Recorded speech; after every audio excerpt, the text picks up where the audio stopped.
There's a tough competition going on right now, because the ASRock X870 Pro RS is such a great budget X870 motherboard for $210. However, Gigabyte also have a competitor in this ultra budget race with the Gigabyte X870 Eagle Wi-Fi, which also costs $210. So which one of these is the winner? Well, let's find out. Starting off with CPU power, here we have 14 plus 2 plus 2 power phases rated at a maximum of 60 amps, which is very much on the lower end when it comes to motherboards this generation, but let's be honest, you really don't need more than that if you're just the average user. PCIe expansion wise, while the ASRock only had 2, here you have 3 with a primary PCIe Gen 5 16x slot as is to be expected, and then 2 additional physical 16x, but actually 1x Gen 3 slots below that. Again, at that point, why not make them just physical 1x so that smaller cards look better in them?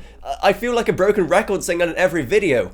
Maybe I'm a broken record. Now, storage-wise, you do get 3 M.2 slots, even if some more expensive motherboards do have 4. Keep in mind, you usually can't use all of them on X870 without some compromise, and this one still has some of that. Given how if you install something in that last M.2 slot, the middle slot will drop down to just 2 lanes, meaning half the bandwidth. Other internal connections include 6 various fan connectors, though again, I wish that was 8, but I guess it's more understandable on such a budget board, plus the expected 3 addressable RGB connectors and the one old-fashioned 4-pin non-addressable one. So, okay, what about then the rear I/O?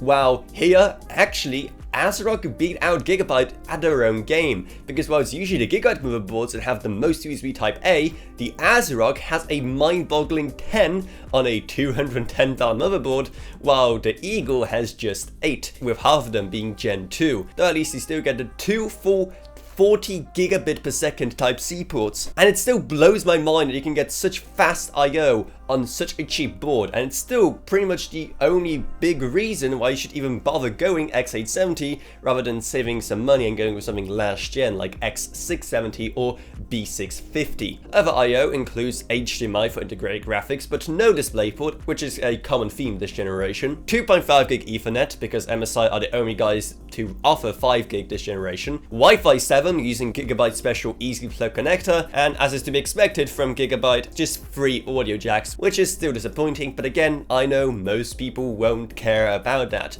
and that's kind of the main takeaway from this motherboard. It has pretty much everything you care about, and almost none of the things you really need are missing. Plus, unlike the Pro RS, which just comes in white, this one with its black and silvery aesthetic will actually match a lot of people's build more. So what, is the Eagle the ultimate winner here? Well, it's not that simple, seeing how the Pro RS still has those 2 additional USB Type-A ports, which is very nice, and you can actually make it $10 cheaper by going with the non-Wi-Fi variant, so it's really down to you which one of these you prefer. But if you want to get the Eagle, then our Amazon and Newegg links to it will be up in the iCards and down in the video description below, and maybe check out our Patreon as well, because even a single $1 a month truly goes a long way. Plus huge thanks to Gavin Burns, Justin Rage, Ella Vroniak, Balish Voka, Patrick Harrison, Not a Student named Mixon, Shane Allcroft, and Level Up. But anyway, that's what it's. I hope you enjoyed this video. If you did, then remember to subscribe, like, whatever, and I'll see you all in whatever I make next. Goodbye everyone. Goodbye.